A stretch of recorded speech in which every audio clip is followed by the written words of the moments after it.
Ok, ya. Lo que vamos a ver hoy día entonces es, perdón, un cachito. ¿Cómo entiendo el divorcio? Ahí sí, ya. Sí. La Ya, quinta es sobre, no, no, no, sí, vamos a hacer un repaso de la clase, ¿ya? Bien, partimos. Eh, Repaso de la clase anterior ahí para que nos vayamos ubicando.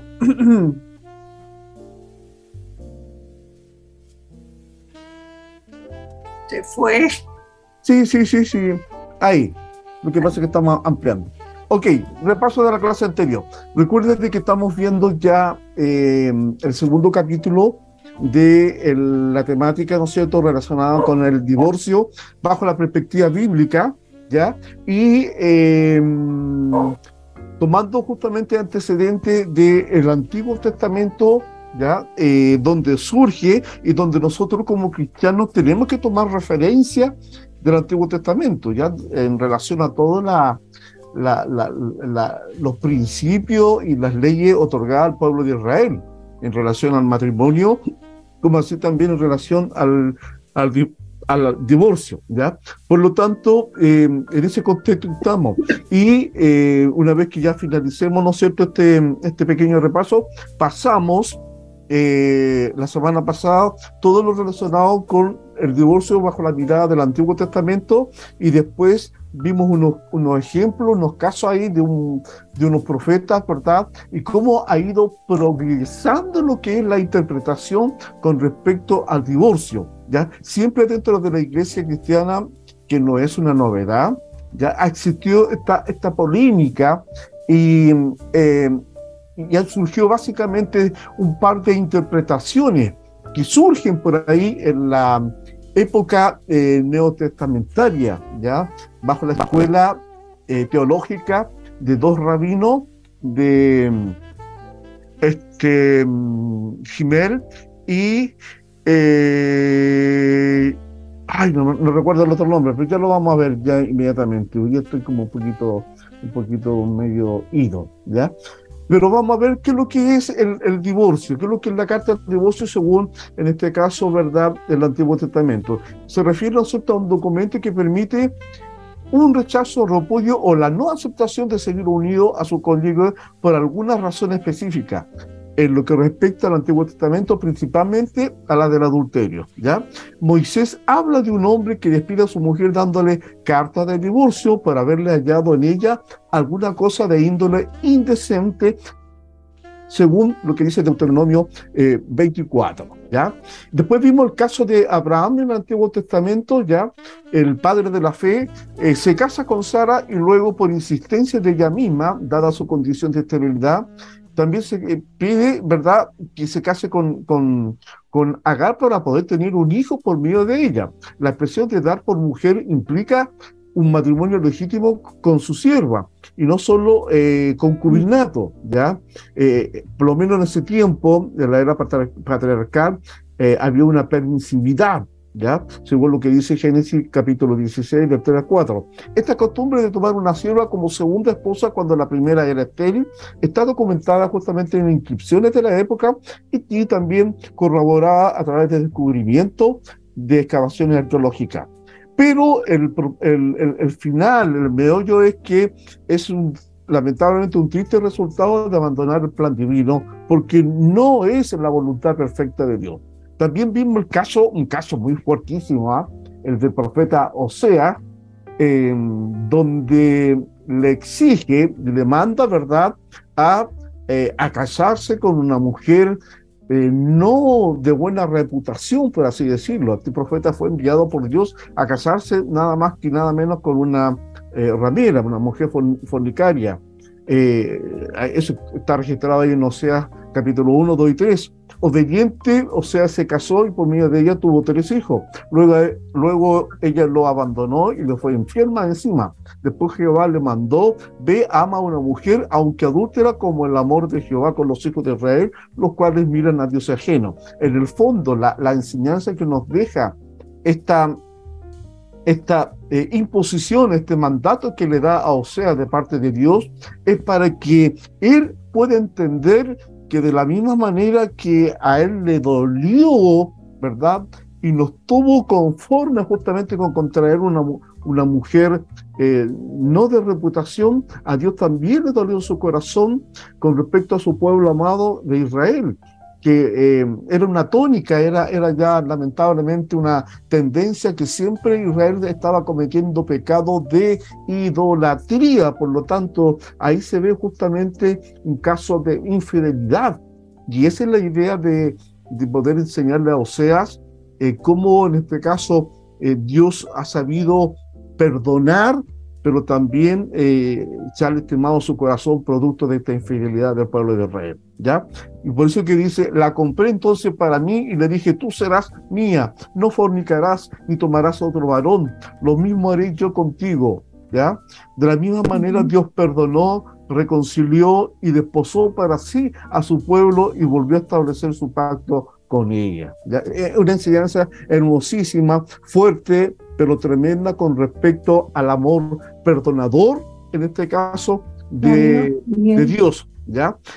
Aquí están. Y después nos saltamos, ¿no es cierto?, a la escuela de Giliel y de Shammai, que eran 2 escuelas teológicas de 2 rabinos, ya, con respecto justamente a la interpretación que se le debía dar al divorcio. Estamos hablando ya de la época neotestamentaria, y es muy importante porque justamente son estas 2 escuelas las que se instalan en Israel con respecto a la interpretación relacionada con el divorcio. Así pues, el rabino Giliel toma una postura, por así decirlo, muy liberal, y permitía que el divorcio por casi cualquier motivo o razón, mientras que el rabino Shammai, todo lo contrario, toma una posición más estricta, más conservadora, y solo permitía el divorcio por un pecado sexual.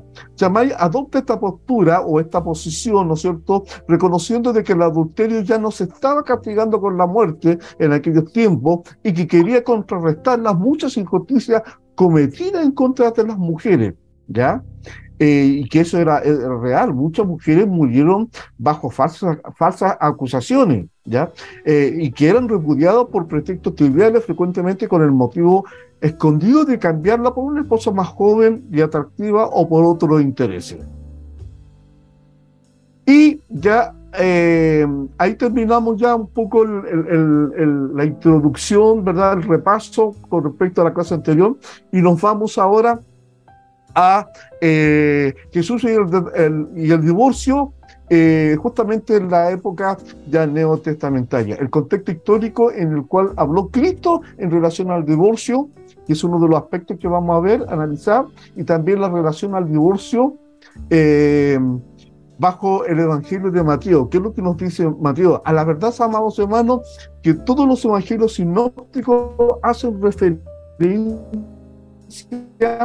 pero bajo miradas de cómo está escrito en los evangelios sinópticos. Usted sabe que cada evangelio, Mateo está dirigido a un tipo de persona en especial, en este caso a Israel, Marco, ¿verdad?, a los romanos, Lucas a los gentiles, y así sucesivamente. Por lo tanto, cada uno de los evangelios sinópticos tiene una mirada, por así decirlo, un poquito diversa, pero no en su esencia. No es que cada evangelio tenga una interpretación diferente la una de la otra, no, sino que más que nada está apuntada a la interpretación dependiendo a qué cultura o a qué tipo de persona está dirigido cada evangelio, ¿ok? Así que ahí vamos a ver justamente estos contextos. Ahora, quiero que vayamos también un poquito hacia atrás para recordarles lo siguiente, que Dios revela su voluntad de manera progresiva, ¿ya? De ahí, debido justamente de que se parte, ¿no es cierto?, en Génesis, donde Dios establece el matrimonio y lo que Dios, ¿no es cierto?, une, no lo separa el hombre, pero sin embargo, en el desarrollo de la historia, sobre todo de Israel o de los patriarcas mismos, antes de que surgiera Israel como nación, vamos viendo también de que tenemos una doble enseñanza, ¿ya?, a través de la revelación progresiva, en donde Dios en un comienzo establece algo, ¿ya? Sin embargo, después se va observando una permisividad, ¿ok?, o una cierta flexibilidad con respecto al divorcio, ¿ya? Y es eso lo que yo quiero aclarar hoy día, de que todos los pasajes bíblicos se entienden mejor dentro de este esquema, lo que les decía, la revelación progresiva. Dios va revelando a la humanidad de manera gradual, poco a poco y paulatinamente y de manera cada vez más completa, lo que es su voluntad activa con respecto a su plan perfecto, tanto para el matrimonio, y su voluntad pasiva con respecto a la posibilidad del divorcio. La cadena de revelación progresiva podría representarse así, de esta manera: Adán y Eva, ¿no es cierto? Se parte ahí con el establecimiento del matrimonio. Luego viene, en este caso, el caso o el ejemplo de Abraham, donde evidentemente estaba casado bajo estos patrones, bajo este mandato, pero sin embargo se produce ahí también una especie de práctica de la bigamia, ¿no es cierto? Porque era una costumbre, no había nada que lo prohibiera, ni tampoco nada que lo autorizara, ¿ya? Luego Moisés y la ley, ahí recién, ya bajo la administración de Moisés, surge la ley con respecto a lo que es el divorcio mismo. Luego Esdras y Nehemías, también contando a Oseas, luego Isaías, Jeremías y Ezequiel, todos estos profetas hacen, ¿no es cierto?, relación en respecto del divorcio. Para luego Oseas y Malaquías, ¿no es cierto?, también, sobre todo Oseas, ya que vive en carne propia lo que es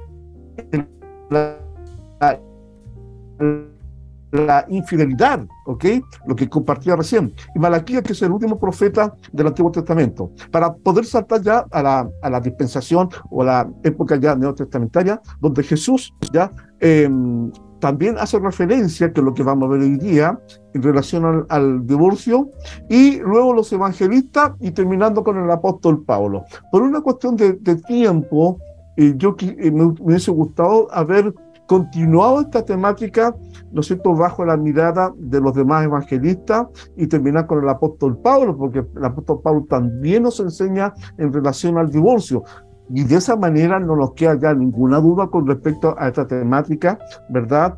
Y no quiero tampoco resaltarla por sobre el matrimonio, porque no es la idea, pero sí aclararla.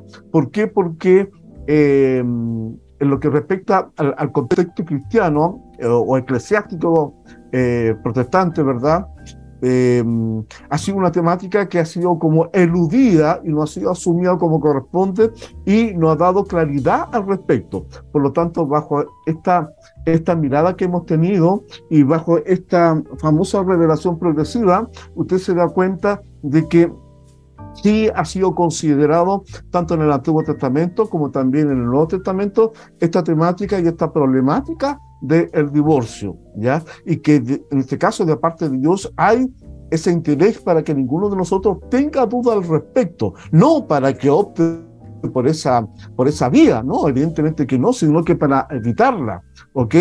La enseñanza final de dar a conocer esto del divorcio no es para que tengamos una cierta licencia en el futuro y optar por eso, sino que el llamado que hace Dios al final de esta clase, o por lo menos de este capítulo, es a la reconciliación, el perdón y la restauración de ese matrimonio, ¿ya? Eso tiene que quedar muy, muy claro. Los pasajes bíblicos finalmente nos habla a nosotros por medio de toda la escritura en cada paso, y que Dios revela un poco más de su carácter. ¿Qué carácter? Evidentemente el carácter de santidad y a la vez también de misericordia, ¿ok? también revela más de su plan para la humanidad, la perfección y a la vez la redención. Ahora bien, la Escritura ya está completa y nadie debe presumir que pueda añadir algo más a la palabra de Dios, pero podemos confiar en que por medio del Espíritu Santo el Señor nos va a iluminar en cada una de estas situaciones para que sepamos cómo vamos a aplicar tanto su mandamiento explícito como también los principios fundamentales que nos ha confiado en este caso la Biblia. De aquí ya entramos en este caso a Jesús y el divorcio bajo el contexto histórico. Cuando Cristo realizó su ministerio público, recuerden, parte a los 30 años, una vez que es delegado de su responsabilidad con respecto a la mantención de su madre y de su casa, ya da inicio a su ministerio. Cuando él comienza su ministerio público, quien gobernaba en el ámbito político bajo el gobierno de monarquía era Herodes Antipa, ¿ya? Que era un gobernante edomita sobre Galilea al norte de Samaria y sobre Perea al lado oriente del río de Jordán. Ahora, recientemente el rey Herodes Antipa se había divorciado, ya que hay un ejemplo histórico y por eso lo estoy citando, se había divorciado de su esposa legítima, la hija del rey Areta, para poder casarse con Herodías, ¿ya? Ahora, para casarse con él, Herodías se había también separado y presumiblemente divorciada de Herodes Felipe, quien era el hermano de Herodes Antipa, ¿ok? ¿Por qué doy a conocer este contexto histórico? Ya, porque aquí entra, en este caso, el último profeta, ¿no es cierto?, Juan el Bautista, el profeta de aquel entonces, que estaba encargado de entregar la palabra de Dios a Israel de aquellos tiempos de Jesús, ya había sido decapitado justamente por predicar de manera abierta en contra de esta nueva unión, ¿no es cierto? Ese hecho histórico aparece ahí en Mateo capítulo 14, del 3 al 12, también en el Evangelio de Marcos y en el de Lucas. Ahora, Mateo y Marcos, estos dos evangelios nos van a informar que fue precisamente en esta región de Perea, bajo la jurisdicción de Herodes Antipa, donde los fariseos vinieron a probar a Jesús en relación al tema del divorcio, ¿ya? Este evento está registrado en Mateo 19, versículo 1, y Marcos capítulo 10, versículo 1. Veamos lo que dice Mateo 19, versículo 1. Jesús enseña sobre el divorcio. Aconteció entonces que cuando Jesús terminó estas palabras, ¿cuáles palabras? La parábola de los dos deudores, que en este caso era anterior a este evento, se alejó de Galilea y fue a las regiones de Judea al otro lado del río del Jordán, ¿ya? Ahora, aquí vamos a ver justamente tres situaciones polémicas que surgen de este relato evangelístico, ¿ya? Por tanto, Jesús se enfrentó a esta situación del divorcio en medio de varios contextos históricos que debemos tener en cuenta o en consideración. Primero, la disputa entre los seguidores de Gamaliel, recuerde, el rabino, ¿no es cierto?, de la escuela teológica, en donde interpretaba justamente la escritura y era más tolerante, por así decirlo, con respecto al divorcio, y también la disputa con Shammai, que era el otro rabino o la otra escuela teológica, en donde este rabino tenía una posición mucho más estricta, ¿ya?, con respecto a la interpretación del divorcio. Segundo, la diferencia entre las leyes y las costumbres de la cultura judía y también la de los romanos con su influencia griega. Ya lo vamos a analizar el porqué. Tercero, otra situación polémica, el reciente segundo matrimonio entre Herodes Antipa y Herodías, quienes se habían divorciado de sus primeros cónyuges y estaban dispuestos a ejecutar a cualquiera que los criticara o se opusieran a esta unión. Y eso lo plasmaron justamente en la vida del profeta Juan el Bautista, ¿ya? Fue justamente porque Juan el Bautista, dentro de su diversidad de mensaje, estaba esto en donde le encaraba el pecado al rey Herodes, ¿ya? Ya la historia todos la sabemos. Cuando los fariseos tentaron a Jesús, atención con este concepto, ¿ya? Aquí no fue ninguna solicitud de consejo, de orientación, de recomendación, no, fue una intencionalidad, una mala intencionalidad, ¿ya? O una doble intencionalidad de parte de los fariseos, ¿no es cierto? Un grupo de religiosos que predominaba la religión judía de aquellos tiempos, ¿ya? Tentaron a Jesús, lo hicieron muy conscientes de las consecuencias que éstas iban a producir. ¿Por qué? Primeramente esperaban que Jesús tomara partido y se identificara con una de las dos posiciones predominantes, ¿ya? Uno con la liberal, la postura liberal, ¿no es cierto?, del rabino Giliel, o la más estricta o conservadora del rabino Shammai, ¿ya?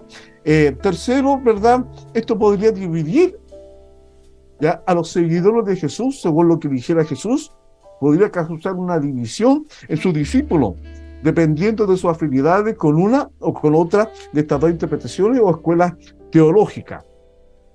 En segundo lugar, esto buscaban los fariseos producir una controversia en medio de los judíos palestinos, también entre los judíos griegos y los oyentes gentiles, y tal vez desalentar o desacreditar a los judíos piadosos de seguir al Mesías, ¿no es cierto?, Jesucristo. Tercero, finalmente trataban de forzar a Jesús a que dijera algo en contra del rey Herodes y en contra de Herodías, ¿verdad?, que eran los gobernantes de aquel entonces, queriendo así que Cristo terminara su carrera igual que Juan el Bautista, ya el profeta de Dios, o sea, muerto o asesinado antes de tiempo. Ahora vamos a ver el contexto, perdón, el contexto de los pasajes del divorcio en el Evangelio de Mateo, que es el que más vamos, en este caso, a analizar, y por un asunto de tiempo, ya dije anteriormente, no podemos hacerlo con Lucas, con, en este caso, Marcos, y al final con las cartas epistolares del apóstol Pablo. Ahora, hay un número de aspectos que vale la pena notar con respecto al contexto del pasaje sobre el matrimonio, del divorcio, en el Evangelio de Mateo.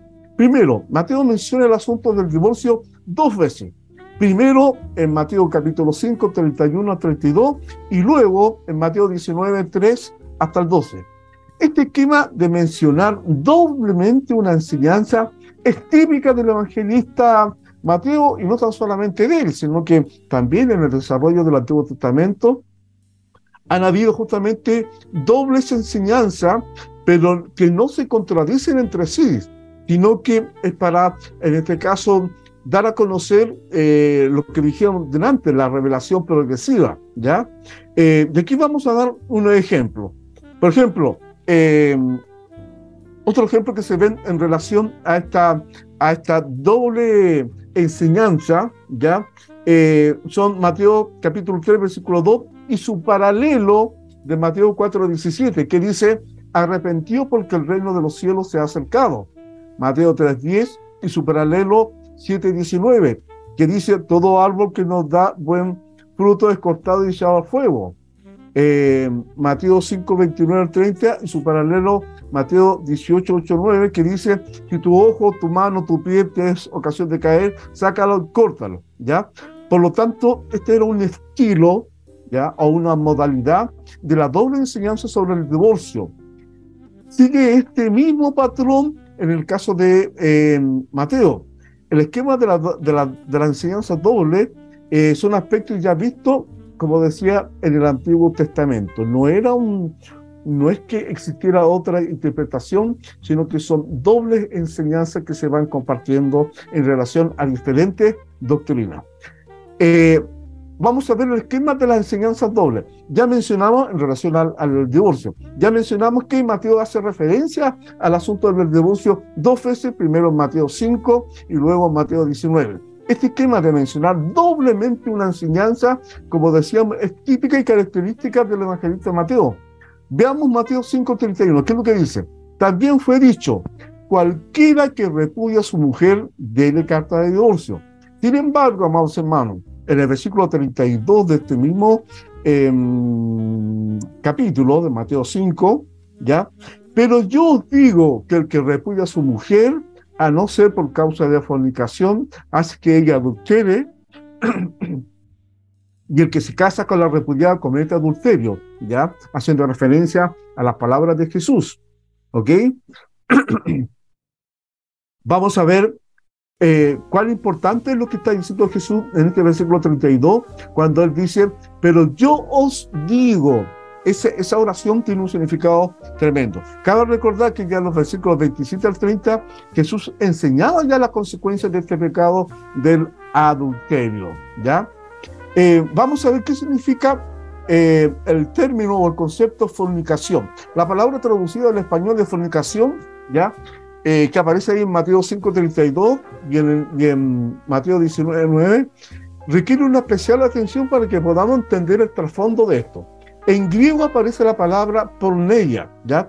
Para saber exactamente qué significa, necesitamos consultar los léxicos o diccionarios de origen griego. Ahora, de acuerdo con dos, en este caso, escritores, Liddell y Scott, porneia significa prostitución, fornicación y falta de castidad. Moulton y Milligan, que son dos escritores también que hacen referencia a esto del divorcio, comenta que porneia era un término poco utilizado en el griego clásico y que significaba originalmente prostitución o fornicación. Después, posteriormente, se usó en el lenguaje popular, que es el griego koiné, refiriéndose a aquellas relaciones sexuales prohibidas de manera general. Ahora, Arndt y Gingrich, otros dos comentaristas en relación al divorcio, definen lo siguiente, que porneia significa prostitución, falta de castidad y cualquier clase de relación sexual prohibida. Esas son, en este caso, las definiciones del concepto fornicación para que vayamos entendiendo, en este caso, las palabras que emite Jesús con respecto al divorcio. Los fariseos y Jesús siguen su discusión, haciendo referencia a la ley de Moisés y en especial al Deuteronomio 24:1-4, que ya lo hemos analizado anteriormente en las clases anteriores. Y es curioso que Marcos 10 y Mateo 19 presentan las palabras de Jesús y los fariseos en un orden opuesto. O sea, en Mateo los fariseos preguntan lo siguiente: ¿por qué pues mandó Moisés el divorcio? Esa es la pregunta malintencionada, ¿no es cierto?, que le hacen a Jesús los fariseos. ¿Qué es lo que le responde Jesús? Moisés os permitió, ¿ok? Aquí hay un aspecto de permisividad de parte de Dios, ¿ok? Moisés no mandó, ¿ya?, a que le dieran carta de divorcio, sino que permitió, ¿ya? Esa es lo que Jesús le responde. Sin embargo, Marcos nos presenta lo contrario. Es Jesús quien pregunta, ¿ya?, ¿qué os mandó Moisés? ¿Ya? A lo cual los fariseos responden: Moisés permitió. Cabe destacar que esto no debemos interpretarlo, ¿verdad?, como una contradicción, porque la escritura, ya, aunque esté escrita con grandes diferencias de tiempo, de espacio-tiempo, ya no se contradice. Más bien nos puede indicar que Jesús enseñó sobre el adulterio y el divorcio en varias ocasiones, y que cada evangelista escogió el incidente o la parte del incidente en relación a esta disputa interpretativa de los fariseos con Jesús, ¿ya?, que mejor le encajaba con el enfoque, en este caso, del Señor. Vamos a la cita del libro de Deuteronomio, donde surge justamente esta polémica. En ambos casos, la secuencia de preguntas y respuestas lleva al lector a recordar que Moisés no mandó el divorcio, ¿ok? Por muy instrumento que era de Dios, ¿verdad?, que Dios le entrega ahí en las tablas de la ley, por algo llevan su nombre, las tablas de la ley o las tablas de Moisés, ¿ya? Pero Moisés no manda el divorcio, ¿ya? Solamente lo permitió. Y eso tiene mucha lógica, ¿ya? ¿Por qué? Porque después lo argumenta cuando dice, ¿por qué causa? Por la dureza de vuestro corazón, ¿ya? Por lo tanto, Moisés lo permitió y luego mandó ciertas restricciones. Ambos evangelistas atacan la premisa de los fariseos, ¿ok? Y establecen que el divorcio no es la voluntad activa de Dios, o no es una opción normal y viable para un matrimonio, ¿ok? Eso es lo más importante con respecto justamente a lo que dicen los evangelistas. ¿Por qué causa entonces se produce esto? Por la dureza de vuestro corazón. Moisés os permitió repudiar a vuestras mujeres. En el griego, esclerocardia significa literalmente corazón duro, ¿ya? Cardia significa, recuerden, del cardio, corazón, ¿ya? Y el significado literal es justamente por causa, ¿no es cierto?, o por la dureza de vuestro corazón, o por tener un corazón duro. Por eso hay una permisividad ahí. Una acusación que Jesús dirige contra los hombres con quienes hablaban, que se creían muy justos, ¿ya?, en su petición de divorcio, y no solo contra las mujeres culpables de quienes se querían divorciar. Continuamos con la cita de Deuteronomio, ¿ya? Este contraste entre mandar y permitir introduce claramente el concepto de las dos voluntades de Dios. Y aquí entramos en un terreno que es muy necesario que podamos estar claros. Primero, su voluntad activa. ¿Qué es lo que se establece acá? ¿Ya? La famosa voluntad activa, que ya lo hemos analizado en las clases anteriores, también llamada voluntad directa, o también llamada la primera voluntad.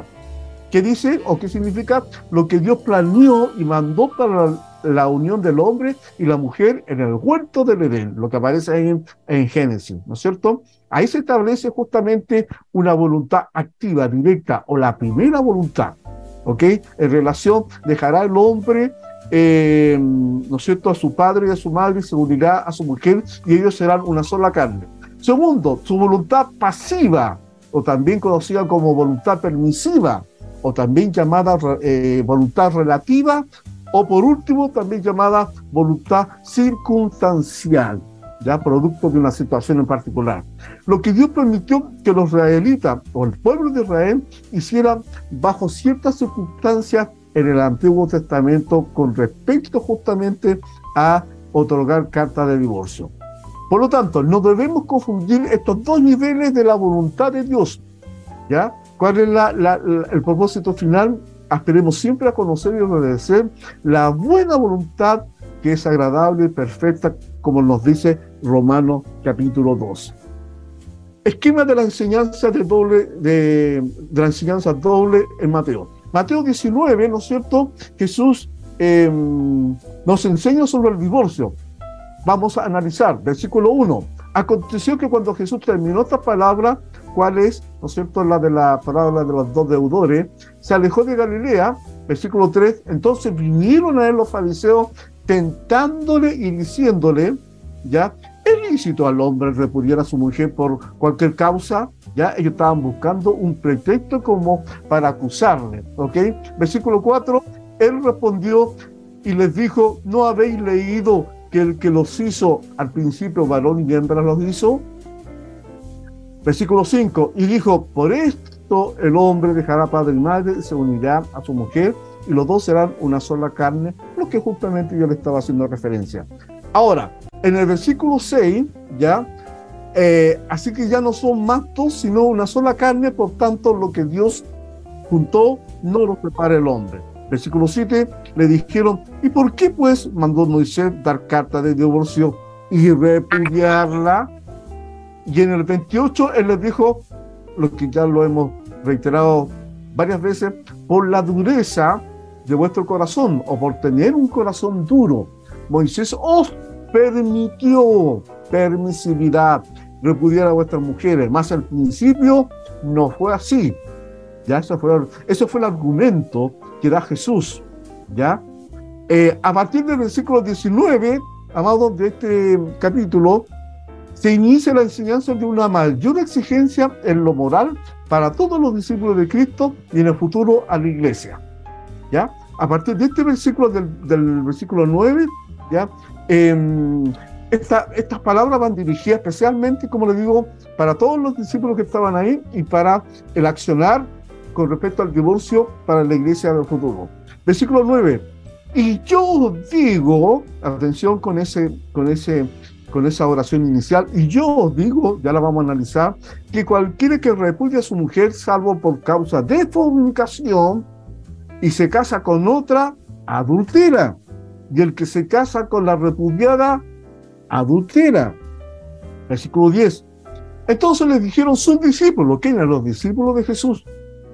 Y así es la condición del hombre con su mujer, no conviene casarse, le dicen a Jesús.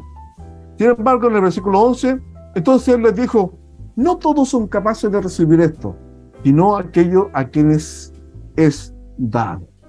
¿Ok? Veamos aquí la enseñanza de Cristo versus o contra la enseñanza de los fariseos. Mateo 5, del 31 al 32, es la tercera de 6 antítesis. ¿Ya?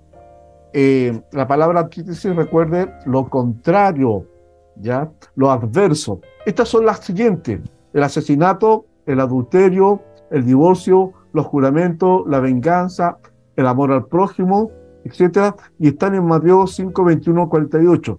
Cada una de estas antítesis, ¿ya? Inicia con las palabras oísteis que fue dicho, seguido de una cita del Antiguo Testamento, que se había vuelto ya un refrán popular. Luego Jesús dice, pero yo os digo, ¿qué significa esto, amado?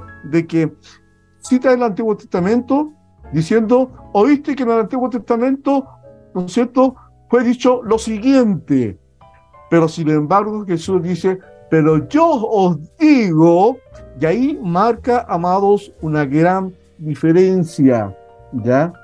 Diciendo en otras palabras, ya que en este caso los argumentos del Antiguo Testamento cumplen un ciclo, por eso es que hablamos de la revelación progresiva, ¿ok?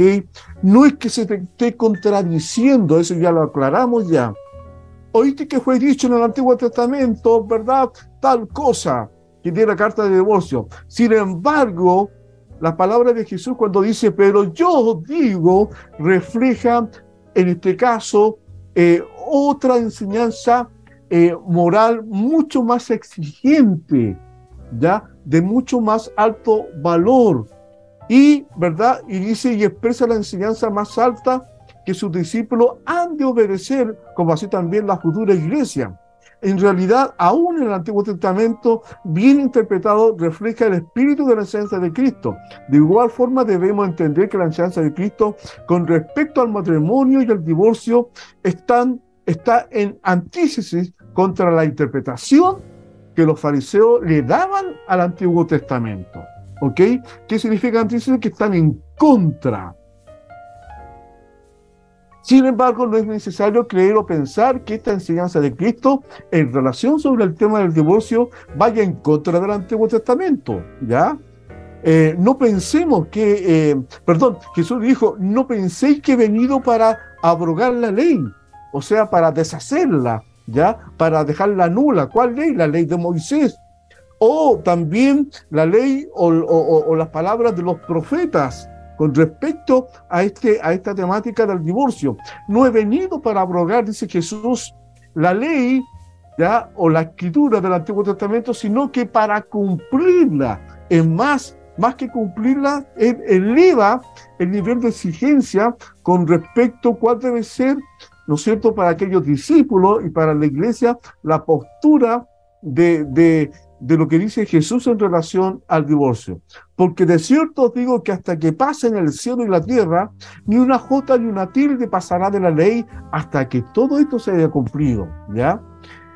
Todo eso está reflejado en Mateo y en Lucas, respectivamente. Esta última frase de Cristo fue registrada por Lucas inmediatamente antes del pasaje sobre el divorcio, lo cual da peso a la afirmación de compatibilidad esencial entre los dos testamentos, Antiguo y Nuevo Testamento, aún en el asunto del matrimonio, divorcio y el nuevo matrimonio. Ahora, de todos los evangelios, solo el evangelio de Marcos menciona la posibilidad de que la mujer tomará la iniciativa de repudiar a su esposo, ¿ya? No solamente este privilegio, por así decirlo, o este derecho, no solamente descansaba en el hombre, sino que el evangelio de Marcos, fíjese, da a conocer otra postura, ¿ok? En relación a, en este caso, esta opción del divorcio, en donde le otorga a la mujer ese derecho. Recuerden de que generalmente se veía como que la mujer era la causa principal de todos los divorcios, sobre todo en el Antiguo Testamento, ¿ya? Y también en la dispensación o en el tiempo histórico neotestamentario. Ahora, Mateo no necesita añadir esta frase, pues él escribió primordialmente a los de la cultura judía, ¿ok? Por eso de que da a conocer esta nueva mirada, por así decirlo, para nosotros, de que la mujer también tenía este derecho. ¿Por qué? Porque Mateo es un evangelio que está dirigido al pueblo judío, donde eran machistas, donde se sentían, ¿verdad?, con ese derecho por sobre la mujer de otorgarle carta de divorcio. Por lo tanto, y en ese ambiente el divorcio era prerrogativa solamente del varón, aunque en algunos casos excepcionales parece que la mujer también podía exigir que su esposo le diera carta de divorcio. Al tomar los evangelios juntos, el cuadro general que se nos presenta es de la igualdad entre el hombre y la mujer ante Dios, ¿ok? Si al final y al cabo, amados hermanos, ante Dios no existe básicamente el sexo, me refiero hombre o mujer, ¿ya?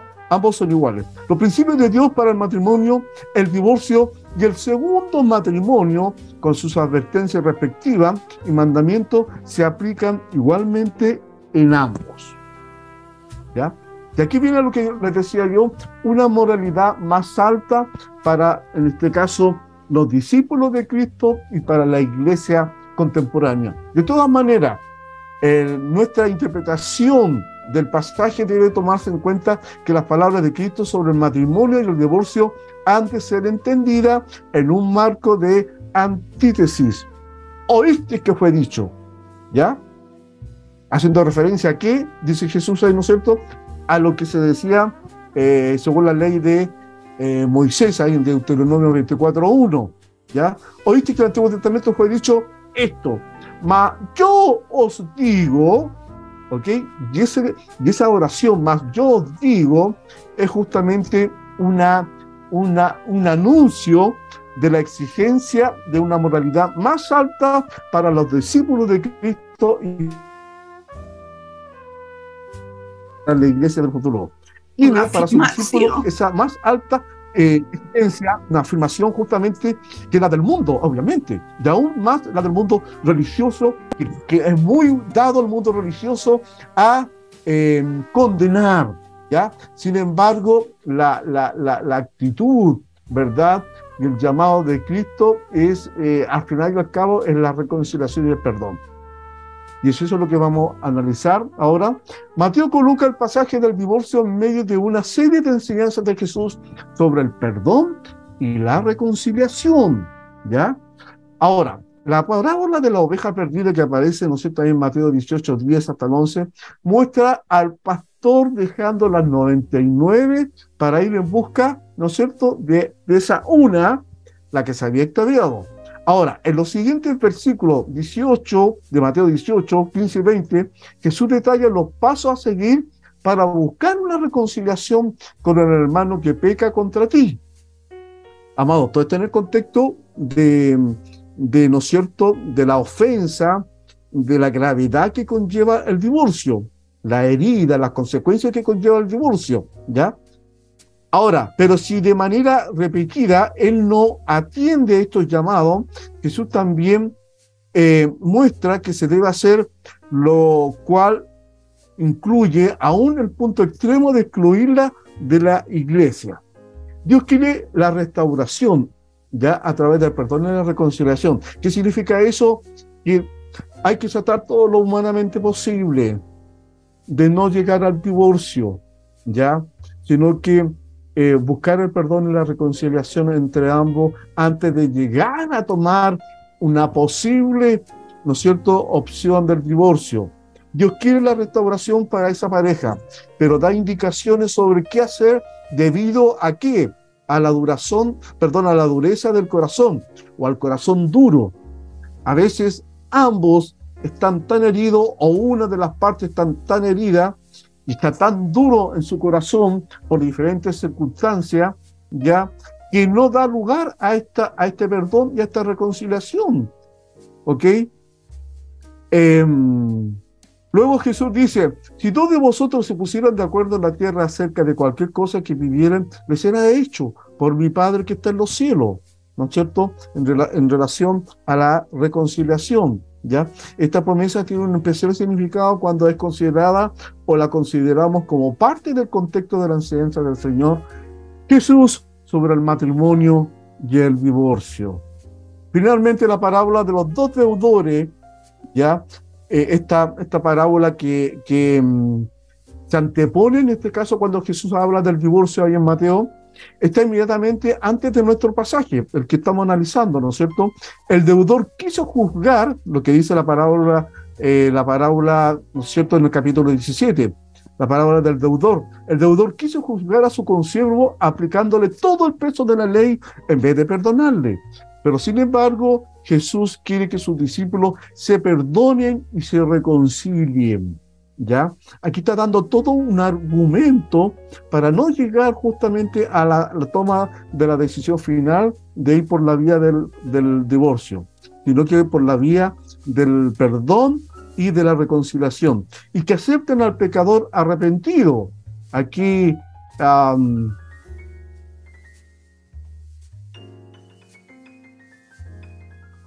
y que acepte, como decía, al pecador arrepentido. Aunque aquí no hay uno, sino que los dos están en la misma condición, hombre y mujer, cuando están optando por la decisión del divorcio. Lo mismo decía el Señor en el área del matrimonio, aún hacia el cónyuge que es culpable, ya sea el hombre o ya sea la mujer. ¿Ok? Conclusión final. Después de analizar todos estos pasajes de la Escritura que ya hemos detallado en este estudio, y de comparar justamente los argumentos bíblicos y las interpretaciones que se resumen en el principio, creo que la explicación que mejor se ajusta a la Biblia es la segunda, o sea, la que permite, pero atención, la que permite ya el divorcio, o sea, lo que es la voluntad permisiva, pero no manda, no es un mandamiento, no manda, divórciate, sino que es una permisividad. ¿Por qué causa? Ya lo dijimos, por la dureza de vuestro corazón, ¿ya? Y porque ya no hay perdón ni reconciliación en ese aspecto, ya se le permite, pero esa no es la voluntad perfecta de Dios, ni la voluntad perfecta de Cristo, sino que es una permisividad, ¿ya? Y esto únicamente por causa de inmoralidad, especialmente si no hay arrepentimiento o si el pecado se sigue repitiendo. Si la separación ocurre por otras causas, otros motivos, el creyente debe esperar para ver si es posible una reconciliación, ¿ya? Pero si el otro cónyuge cae en fornicación, entonces el Señor permite el divorcio, y el creyente que así se divorcia puede eventualmente volverse a casar en el Señor. Segundo aspecto de esta conclusión final. En segundo lugar, están los que permiten que el cónyuge inocente se divorcie de su pareja si ha habido fornicación o una inmoralidad sexual en general, ¿no es cierto? Como dice Deuteronomio 24, de por medio. Para algunos, la deserción prolongada y definitiva por parte de un cónyuge, deserción significa el irse, el abandonar esa unión conyugal del matrimonio, ¿ya? A eso se refiere la deserción prolongada y definitiva por parte de un cónyuge inconverso, también constituye una causal bíblica justificable para el divorcio. El creyente que se ha divorciado de esta manera queda libre de su antiguo cónyuge y puede volver a casarse siempre y cuando sea en el Señor, ¿ya? Este punto de vista se denomina la interpretación de Erasmo. Erasmo era en este caso un referente o un líder de la iglesia de los primeros siglos y representa la opinión de la mayoría de los grupos evangélicos contemporáneos. En esta interpretación, el divorcio es visto como una concesión divina a la humanidad debido a nuestra dureza de corazón y nuestra condición pecaminosa. Pero la voluntad perfecta de Dios es que el matrimonio sea indisoluble, que no, ¿no es cierto?, que no se separen, eso es lo que está diciendo, y que sea indisoluble, o sea, que sea de por vida. Pero en algunos casos Dios permite el divorcio como su segunda voluntad, solo si se debe recurrir a ella como última medida. Y eso tiene que quedar muy claro, amado. El propósito de estas dos clases o de estos dos capítulos con respecto al divorcio no es optar fácilmente y tomarse esa licencia, sino que es una determinación que se debe recurrir ya como última medida, cuando usted ya ha agotado todas las instancias, y ojalá que, ¿no es cierto?, puedan llegar al perdón y a la reconciliación, ya, no recurrir justamente a esta determinación. Y aún después de la separación, el creyente debe esperar buscando la posibilidad de una reconciliación, ay, Señor, verdadera. ¿Por qué me detengo? Porque es increíble como sin tener quizás mayor argumento bíblico, conocimiento bíblico, siempre el Señor ahí, siempre cuando uno busca la ayuda de Dios a través de la oración, Dios lo guía, ¿ya? Dios salió de casos que sin tener mayor conocimiento bíblico o un argumento teológico para optar por el divorcio. He sabido de algunos casos que han orado y han agotado todas estas instancias, ¿ya?, de poder perdonar, de poder reconciliarse, pero aún así una de las partes no da, como se dice, su brazo a torcer por una cuestión de orgullo o por otras circunstancias. Bien. Aquí terminamos, amados, ya todo lo que es la temática de esta clase, Jesús y el divorcio. Fui súper rapidito, pero justamente para que podamos analizar un poquito más en relación a este tema y ya cerrar este capítulo con respecto a el divorcio visto desde la perspectiva bíblica del Antiguo Testamento, con diferentes argumentos bíblicos, partiendo, ¿no es cierto?, de Deuteronomio 24, por qué se otorga en este caso la carta de divorcio, hasta justamente los tiempos de neotestamentario, donde Jesús, ¿verdad?, viene a reforzar lo que es el vínculo del matrimonio y viene en este caso a darnos a todos nosotros, a los discípulos del Señor y a la iglesia contemporánea ahora, una exigencia mucho más alta, una moralidad mucho más alta con respecto, ¿verdad?, a la importancia del matrimonio. ¿Ok? Quiero, antes de que vayamos a analizar y recibir opiniones o comentarios, quiero poder introducirle a lo que viene ya la clase número 6, o bueno, la siguiente clase. Vamos a abordar lo que es el concubinato o la unión libre, ¿ya? Relacionado justamente con esta temática que también, aparte del divorcio, es otra situación que tiene la Iglesia del Señor con respecto a sus miembros, donde hay no pocos, pero un número que sinceramente se desconoce. Quizás no es lo importante, es la cantidad de cuántos están en esta condición de concubinato o de unión libre, o me refiero a convivir, ¿no es cierto?, en pareja sin haberse casado. Eso es en otras palabras, ¿ya? ¿Por qué? Porque hay muchos de estos miembros o cristianos que llegan en esa condición, o uno de ellos llega en esa condición y por diferentes circunstancias no han obtenido su divorcio o la legalización de esta, ¿verdad? O por desconocimiento, en fin, por todas esas circunstancias. Y eso es lo que vamos a ir abordando en este caso la próxima clase, en la definición de concubinato, evidentemente con bases bíblicas del Antiguo Testamento, del Nuevo Testamento, de la actualidad, lo que dicen las leyes en relación a la unión libre o a la convivencia en pareja, pero también, y evidentemente lo más importante, en el contexto cristiano, ¿ya? ¿Ok?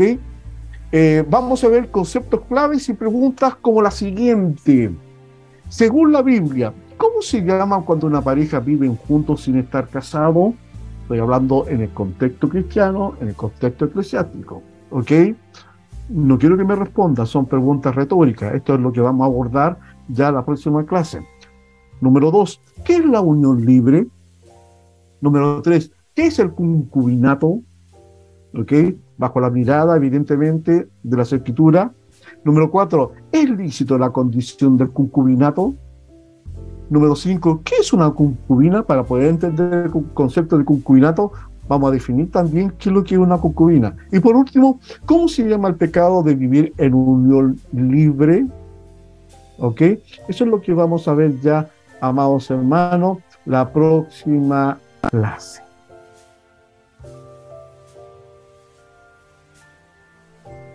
Interesante. Okay. Sí, sí.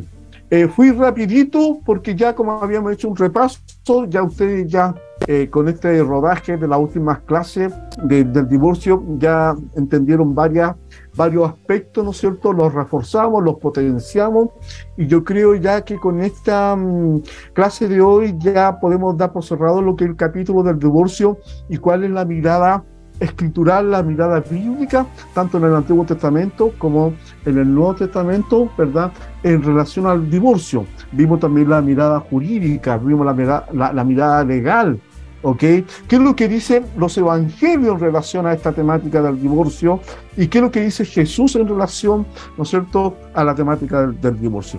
Yo creo que les ha quedado clarísimo, espero en el Señor, pero lo que más cabe destacar acá, ¿verdad?, de que esto del divorcio es como la última opción cuando ya usted, perdón, no estoy profetizando ni nada de eso, cuando ya el cristiano, ¿no es cierto?, ha abordado el tema del perdón, de la reconciliación, ha tratado por todas las vías de que no se disuelva. Por eso que decía que el matrimonio es indisoluble, o sea, para toda la vida. Reitero, un concepto y un dicho que yo he tomado: nadie se casa para estar divorciándose, ¿verdad? Y darle la fuerza necesaria, más aún, ¿verdad? Potenciar en este caso, la unión conyugal del matrimonio, porque es un pacto y es un mandato, ¿no es cierto?, divino. ¿Ok? Dejo abierto para comentario, análisis, alguna pregunta, alguna opinión, mi hermana Elizabeth de Puerto Rico. Dios la bendiga. Bendiciones, bendiciones. Igualmente. Si Dios instituyó o estableció el matrimonio en el paraíso del Edén, desde la creación del mundo con Adán y Eva, ¿por qué las iglesias protestantes no consideran el matrimonio un sacramento, como sí lo declara la Iglesia Católica? A ver, yo discrepo en ese aspecto con usted, mi hermana Elizabeth. No es que la Iglesia, por lo menos cuando hablamos de Iglesia, hablamos de sus bases doctrinales, en donde no consideran, en este caso, el matrimonio como una unión sagrada, ¿ya? ¿Por qué? Porque por lo menos nosotros acá hemos dado la referencia de las características y la condición que tiene, en este caso, el matrimonio, que es un pacto de Dios, es una institución divina, es un compromiso consagrado, y de hecho mismo el matrimonio es sagrado. Por lo tanto, y eso lo hemos argumentado, ¿no es cierto?, en las primeras clases, ¿ya? Ahora, si no existe quizás por así decirlo, un criterio o un pronunciamiento, esa es la palabra, un pronunciamiento Amén. real y bíblico, como lo establece la Escritura, yo creo que de ciertos líderes, porque yo no creo que sea toda la iglesia, de ciertos líderes omiten ya esta condición del matrimonio es por desconocimiento, por ignorancia de la Escritura. No creo que sea por una determinación propia, porque al final y al cabo, aunque sea un pastor, aunque sea un obispo, sea el líder que sea, no puede estar por sobre la ley de Dios, no puede estar por sobre, en este caso, este principio divino, ¿ya? Por eso que nosotros, en este caso como instituto, siempre todo lo que son las doctrinas controversiales lo hemos visto y lo hemos analizado a la luz de la Escritura. Amén. Amén. Ahora, en lo que respecta a lo que dice mi hermana Elizabeth, no la estoy atacando a mi hermana Elizabeth, sino que estoy tratando de dar un argumento. Yo creo que el pecado de la iglesia, mi hermana Elizabeth, es por omisión. Omite, ¿no es cierto?, esta condición del matrimonio que es una unión sagrada, que es un pacto, es un compromiso sagrado que fue establecido por Dios. No es una institución humana, ya es una institución de Dios. Por lo tanto, si hay líderes o hay, en este caso, una lectura en relación a que y que se hace esta comparación con la Iglesia Católica, ya es por omisión o por desconocimiento, porque no puede ser de otra manera. O sea, no puede la Iglesia pronunciarse al respecto, como le digo, o un líder o una iglesia o una denominación determinada o un movimiento eclesiástico determinado, ¿ya?, como desacreditar o no reconocer el estatus del matrimonio como una institución sagrada, ¿ya? Esa sería mi respuesta, mi hermana Elizabeth, ¿ya? Por lo tanto, yo creo que ese sería como el pecado de la iglesia, la omisión, omitir o no potenciar o no destacar justamente que el matrimonio es una institución sagrada, consagrada, instituida por Dios. No sé si le satisface este argumento, mi hermana Elizabeth, o queda con la duda. En el sentido de que dicen pues que solamente hay dos sacramentos, el bautismo y la Santa Cena, pero no consideran el matrimonio como un sacramento. Pero esa doctrina, ¿de dónde? ¿Se hace referencia a la Iglesia Católica o a la protestante? A la protestante. Ah, ya, la protestante. No es el único sacramento. El matrimonio, ¿qué es lo que es un sacramento? ¿Alguien me puede decir? ¿Qué es lo que es un sacramento? No, viene de sagrado. Exactamente. En este caso es ya sea una ceremonia o un acto sagrado o consagrado, dedicado a Dios o instituido por Dios, como es la Santa Cena. Por algo se llama Santa Cena, porque ¿no es cierto? Es una ceremonia, ya es un acto, ¿verdad?, de consagración, ¿verdad?, y de comunión entre Dios y su iglesia. ¿Ok? Lo mismo que el bautismo, ¿no es cierto? ¿Ya? Y el matrimonio es exactamente lo mismo, ¿ya? Así que yo creo que es eso, mi hermana Elizabeth, ¿ya? El asunto es que la Iglesia Católica lo tiene incorporado quizás en su rezo, algo así, ¿ya? En la interpretación podría ser. Claro, ya, pero si seamos muy sinceros, y no quiero hacer comparaciones, pero entre el mundo protestante y el mundo católico, yo creo que las tasas más altas de divorcio se dan en el mundo católico. Por lo tanto, ahí no hay como una, por así decirlo, una férrea creencia de luchar por el matrimonio. Ya hoy día, no sé, la mayoría se casa por la Iglesia Católica, dependiendo de la nación. Aquí Chile todavía es una nación, la religión oficial es el catolicismo, y la gran mayoría se casa por la Iglesia Católica, ¿ya? No así, evidentemente, los evangélicos, los protestantes, ¿ok? Pero me atrevo a decir de que hay más en este caso, más obediencia, mayor temor justamente en guardar el matrimonio en la iglesia evangélica protestante que en la iglesia católica. Amén. ¿Ya? Y eso se ve solamente en la estadística, ¿ya? Por lo tanto, creo que, reitero, el problema de la iglesia protestante o evangélica es haber omitido, pero aún en las charlas previas o las consejerías matrimoniales se le da el énfasis de lo sagrado que es el matrimonio. Amén. ¿Ya? ¿Ya? Ahora, si hay un líder que no lo practica, que no hace difusión de esto, es responsabilidad personal, pero la escritura, por así decirlo, lo establecen, y así la gran mayoría de las iglesias protestantes en el mundo así lo comprende y lo entiende. Amén. La palabra está clara. Amén. Amén. Amén, mi hermana Elizabeth. Sí, pastor, gracias, sí, gracias.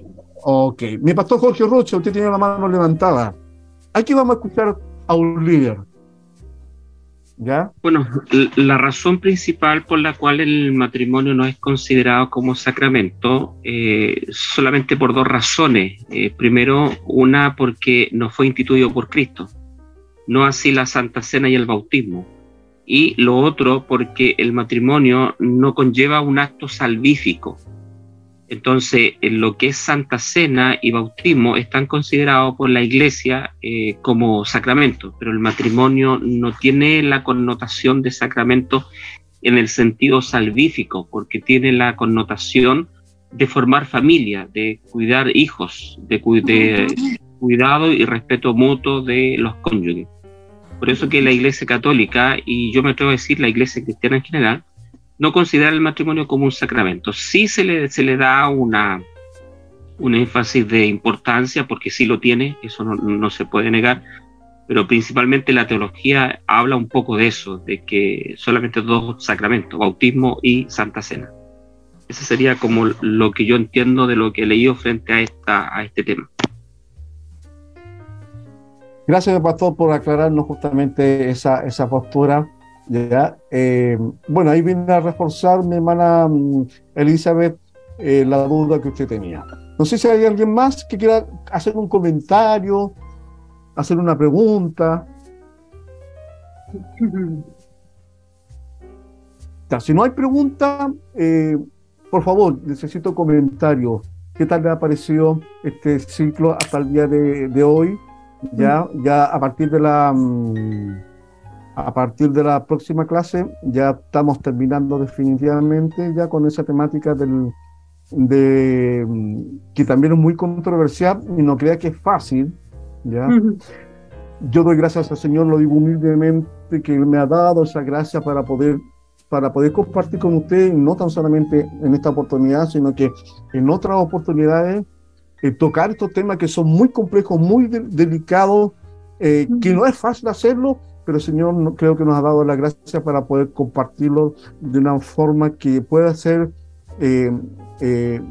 receptiva y pueda ser comprensiva, que se entienda, ¿no es cierto?, bajo la mirada escritural, ¿ya? No de una manera quizás tan liviana. Por lo tanto, vamos a tocar en la próxima clase el tema de la convivencia, justamente sin haber estado casado legalmente, ¿no es cierto? Lo vamos a abordar, y también con el mismo espíritu, un espíritu de misericordia, nada de condenatorio al respecto, ya por los diferentes argumentos que se puedan dar. ¿Cuál es mi lema? El lema es que la próxima clase, cuando analicemos la temática de la convivencia, y que va muy unido al concubinato, que va muy unido a la unión libre, ya podamos justamente aclarar también y traer sanidad a la iglesia, esa es la idea, y sanidad al creyente. Hay muchos creyentes, me refiero en el contexto global, mundial, ya, de que llegaron a Cristo bajo esas condiciones, ¿no es cierto? Y por desconocimiento, porque no es un tema, reitero, fácil de abordar en la iglesia, ya, y de tocarla, ya, porque puede herir susceptibilidades, ya. El hermano se puede, o la hermana se puede sentir herida, enojada, se puede sentir como identificada, así como que todos los ojos la están... No, por eso yo acá lo que más enfatizo es separar, apartar, ¿no es cierto?, el espíritu condenatorio, porque no es la idea eso. La idea de esta temática, que la vamos a abordar la próxima semana, es con un espíritu justamente de restauración, ¿ok? Y de regularizar esa situación ante el Señor. Y eso es lo primordial. ¿Por qué si la iglesia no lo hace, si el liderazgo no lo hace, si el pastorado no lo hace, está actuando con un espíritu de permisividad, de pecado? ¿Me entiendes? Seamos muy francos, muy sinceros. Por eso que en una de las preguntas decían, ¿no es cierto?, en relación, ¿cómo podemos considerar la convivencia ante los ojos de Dios? ¿Qué es lo que es? Pues? Y en estricto rigor es lo que es, pues, en una condición de pecado. Por lo tanto, podemos cerrar los ojos y hacernos, perdónenme, aquí en Chile ocupamos un término, hacernos los tontos o los desentendidos con respecto a esto. No, tenemos que abordarlo en madurez, ¿no es cierto?, como iglesia, y ayudar a aquellas parejas que están en esa situación para que regularicen su situación, ¿verdad? Y se quiten esa mochila de encima y estén en óptimas condiciones o en las mejores condiciones ante los ojos de Dios, ¿ok? Y eso trae sanidad individual, va a traer sanidad a esa pareja y va a traer sanidad espiritual, emocional, ya a la iglesia. Ese es el propósito, amén. Así que, ¿hay alguna opinión, algún comentario en relación a todo lo que hemos visto? ¿Qué les ha parecido, hermano Ivette? Sí, que yo en 2 iglesias, la metodista y la presbiteriana, he preguntado con relación al matrimonio, y lo que han dicho es que es una cuestión social y que en realidad no hay ningún compromiso con Dios. Esa es la respuesta que me habían dado. Yo estoy bien agradecida de esta clase porque difiere muchísimo. Inclusive ellas saben que ha habido pastores que han dejado a la esposa y se han casado con los feligreses, con una feligrea o lo que sea, y han continuado siendo pastores. Yo le agradezco muchísimo esta clase porque había muchas cosas que yo no tenía clara, porque yo me crié, la educación básica cristiana mía fue en un convento de la Iglesia Católica. Y ellos realmente son bien estrictos, o por lo menos en el tiempo en que yo estuve, ¿verdad?, estudiando, son bien estrictos con relación a lo que ellos llaman sacramento. Y es muy serio. Y a mí siempre me chocó la contestación que me dieron los pastores a los cuales yo le pregunté con relación al matrimonio. Y yo le agradezco a ustedes muchísimo y entiendo que esta clase es bien, pero bien importante. Esto, tanto para nosotros como para todos los cristianos, realmente. Le doy las gracias y me siento bien agradecida.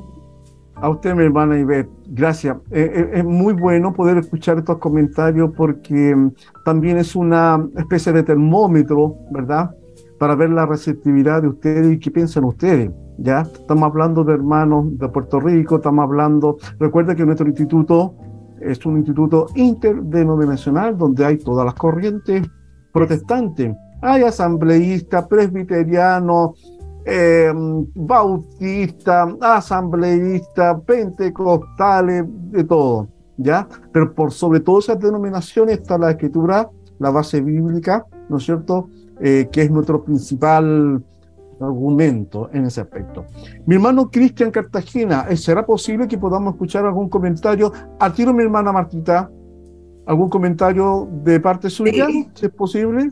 Pues, yo me siento bien agradecida de ustedes, ¿verdad?, por esta clase. Es para mí muy interesante, se lo repetí. pues en el caso mío, pues yo vengo de una familia presbiteriana desde antes de nacer, y pues todos se han casado pues a los presbiterianos, y pues hemos tenido, en la familia surgen situaciones que a veces están fuera de control, pero esta clase me ha ayudado a reafirmar unos conceptos que uno tenía. Y además de eso, de ayudarse a uno mismo, de unas dudas que uno tenga, y sobre todo confirmar que, como usted dijo en una palabra ahí, que el matrimonio era indisoluble. Esa palabra. Indisoluble, claro. Exacto, esa es una palabra santa. Y pues yo sinceramente yo estoy completamente agradecida de Dios, primero, que lo haya puesto ustedes, ¿verdad? Y que haya traído este tema tan importante para nosotros, y que continúen en este tema, no me lo dejen. Es un tema bien controversial, es controversial, y se necesita estudiar más de él y buscar de la sabiduría del Señor, sobre todo. Amén, mi hermana Marta. Pero estamos ahí de pie. Amén. Mi hermano Cristian Cartagena, no sé si podemos tener alguna reflexión o pregunta o opinión de parte suya. Amén, mi pastor, amén, bendiciones, muy interesante el tema. Y no añadir, tomando lo mismo que se ha venido enseñando, que el matrimonio siempre ha estado en el plan de Dios, y una de las formas de visibilizar el cristianismo, la fe cristiana, es a través del matrimonio. Recordemos un poquito que en el Antiguo Testamento se usaba mucho lo que es la monogamia, era muy monogamia, perdón, claro, me fui claro, eso, y lo que quiere hacer es Jehová con un pueblo que es Israel, establecer lo que es la familia. De ahí en adelante en el plan de Dios siempre ha estado el matrimonio, y vemos que hoy día se ha perdido eso en relación a que el mundo no se establece por los parámetros de Dios, y vemos las consecuencias de esta sociedad donde no está fortalecido lo que es la familia, ¿cierto? Y qué importante tomar esto con la seriedad que le corresponde, con la importancia que tiene, de que si queremos tener mejores iglesias y de una u otra manera marcar una diferencia hoy día, es a través del matrimonio, y no con la liviandad que lamentablemente se da en esta sociedad, donde prácticamente no cree que la familia se establece como una familia o dentro del matrimonio. Así que me parece muy buena estas clases, mi pastor, mis hermanos, y agradecer a Dios por poder aprender de esto también, y tomar como un recordatorio para nosotros como iglesia, mi pastor. Amén. Amén. Sí. Sí. Otro de los síntomas que yo he visto es el asunto del matrimonio, que lamentablemente, bueno, la iglesia del Señor es una sola a nivel mundial, ¿no es cierto?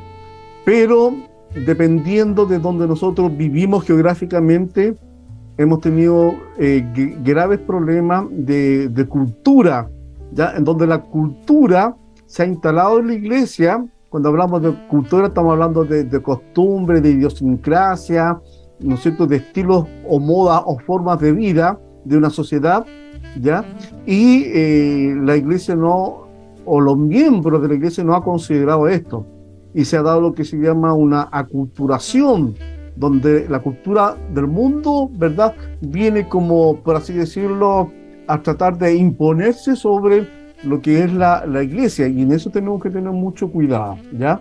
Mi pastor José Miguel, Con usted finalizamos. Un pensamiento, reflexión, un aporte, y nos pide la bendición, por favor, para despedir esta clase. Bien, ¿qué puedo decir si ya está todo dicho, como dicen por ahí? La verdad es que sí es un tema muy, muy importante. A mí me ha tocado tocarlo en muchas iglesias, y bueno, en la iglesia donde estamos participando igual es importante tocar estos temas, a pesar que muchas congregaciones todavía el tema teológico familiar es un tabú. Se tiene miedo a tocar, incluso muchas veces como ética en los jóvenes. Los pastores tienen temor todavía a tocar estos temas. Piensan que los jóvenes se van a arrancar, o que familias se van a arrancar de las iglesias cuando se tocan estos temas. Y es por eso lo que decía nuestro hermano Cristian, que justamente no están fundamentadas las iglesias, y están en decadencia las iglesias cristianas por lo mismo, porque hay temas éticos que debieran tocarse, y lamentablemente los pastores no se atreven.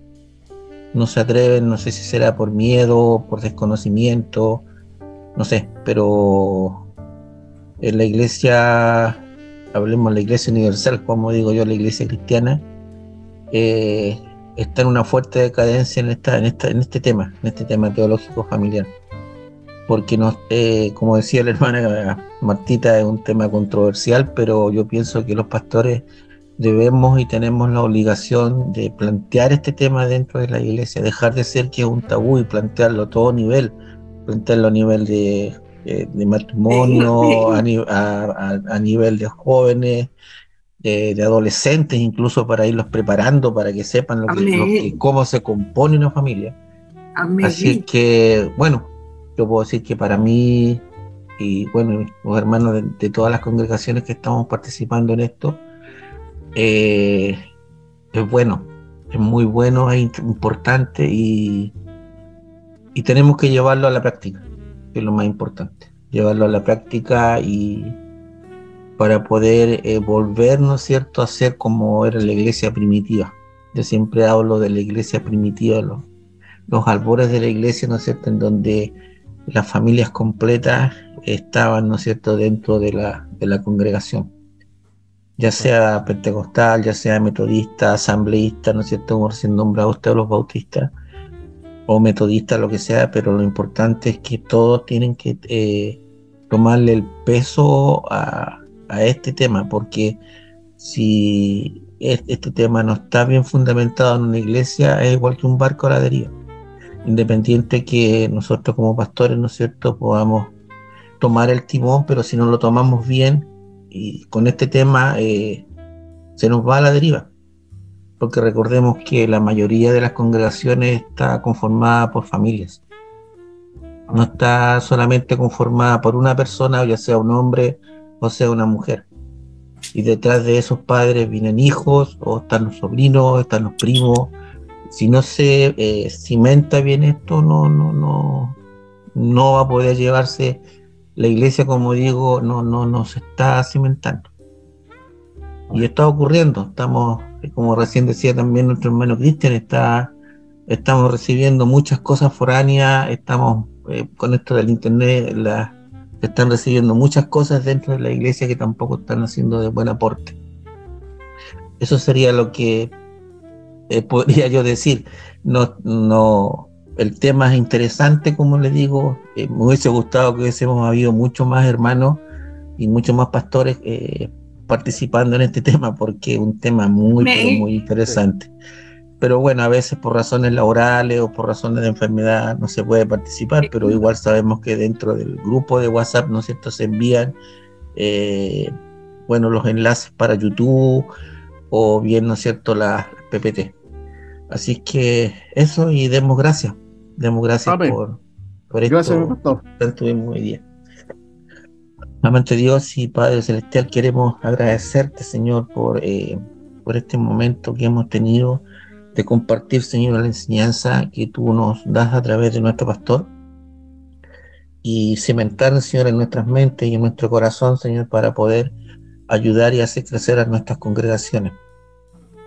Y ahora, Señor, te damos las gracias y te pedimos la bendición de lo alto, la bendición del Padre, la bendición del Hijo y del Espíritu Santo que recaiga sobre todos nosotros. En el nombre de Cristo Jesús. Amén.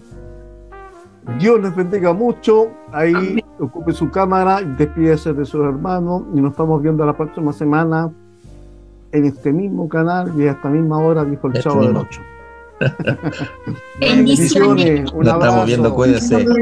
Que descansen. Que estén Gracias por estar bien. con nosotros. Gracias. Bendiciones, bendiciones, amada. Bendiciones. Bendiciones, Ivy. Bendiciones, Elizabeth. Bendiciones, Dios les bendiga. Bendiciones, Chao, todos. Bendiciones, pastor. Buenas noches. Gracias. Que estén muy bien. Gracias. Quiero darle las gracias, Dios pastor, les bendiga. por estar orando por mi hija. Bye bye. Bye bye. Bendiciones. Bendiciones. Estamos. Nos vemos. Cuídense. Gracias. Chao, chao.